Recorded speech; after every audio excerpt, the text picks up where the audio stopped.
பிரியமானவர்களே, இயேசு கிறிஸ்துவின் நாமத்தில் உங்களுக்கு என் அன்பின் வாழ்த்துக்கள். நீங்கள் பாக்கியவான்கள், பாக்கியவதிகள். ஏன் தெரியுமா?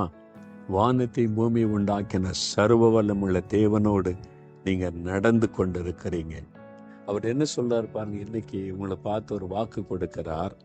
ஏசாயா 54:3 நீ வலது புறத்திலும் இடது புறத்திலும் இடம் கொண்டு பெருகுவாய். உடைய படிப்பில், வேலையில், பிஸ்னஸில், வாழ்க்கையில் பெருக்கம் ஆண்டவர் தரப்போகிறார். ஆண்டவர் நீங்கள் பெருகும்படி செய்ய போகிறார். பிரியமானவர்களே, இந்த வனாந்தரம், நாதமாவுடைய வனாந்தரம், நீங்கள் நான் ஜெபிக்கும் போது தான் தேவனுடைய வீடு என்று 3000 பேர் உட்காருகிற ஒரு கட்டடத்தை கட்ட சொன்னார். தரிசனத்தில் காண்பித்தார். அதை நிறைவேற்றினார். இலவசமாக ஆண்டவர் இடம் கொடுத்தார். கர்த்தரை கட்டி முடித்து கொடுத்தார்.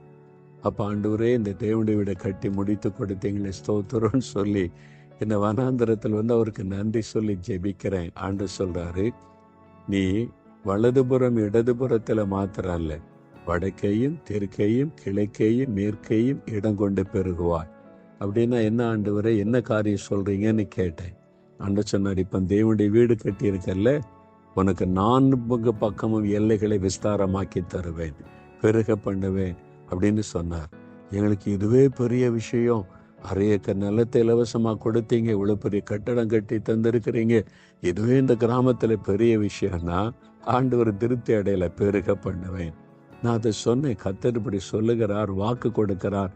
அதை சொல்லி ஜெபிச்சு, ஆண்டவரே நீங்கள் சொல்லி இருக்கிறீங்க, சொல்றதை நீங்கள் செய்வீங்க, நாங்கள் விசுவாசிக்கிறோம். நீ இன்றைக்கு தேவனுடைய வீட்டினுடைய கிழக்கு பக்கம், மேற்கு பக்கம், வடக்கு பக்கம், 4 பக்கத்தில் ஆண்டவர் இடம் கொடுத்திருக்கிறார். ஆச்சரியம்! வாக்கு கொடுத்த தேவன் எவ்வளவு உண்மை உள்ளவர் பாருங்க. அவர் தான் சொல்றாரு, நீ வடது பக்கம் இடது பக்கம் இடம் கொண்டு பெருகுவார். ஏதோ ஒரு ஆசீர்வாதம் உங்களுக்கு பெருக்கம் வேணும், ஆண்டவர் உங்களுக்கு வாக்கு கொடுக்கிறார். நாங்கள் விசுவாசித்தோம், அதுக்காக ஸ்தோத்திரம் பண்ணினோம்.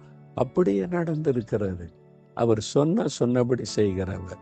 அவர் உங்களுக்கு வாக்கு கொடுக்கிறார். இடது பக்கத்திலும் வலது புறத்திலும் இடம் கொண்டு பெருகுவாய். விசுவாசிக்கிறீங்களா? அவரை துதிங்க. ஆண்டவரே, நீங்கள் வாக்கு கொடுத்துருக்கிறீங்க, நான் விசுவாசிக்கிறேன், அதை செய்ய போறதுக்கா ஸ்தோத்திரம்னு சொல்லுங்க. அப்படியே நடக்கும். தகப்பனே, வலது புறத்திலும் இடது புறத்திலும் இடம் கொண்டு பெருகுவாய் நீ வாக்கு கொடுத்துருக்கிறீங்க. அதை நீங்கள் செய்வீங்க, அது நடக்கும். நான் விசுவாசிக்கிறேன், நாங்கள் விசுவாசிக்கிறோம். அதை காணப்போகிறதற்காய் ஸ்தோத்திரம்.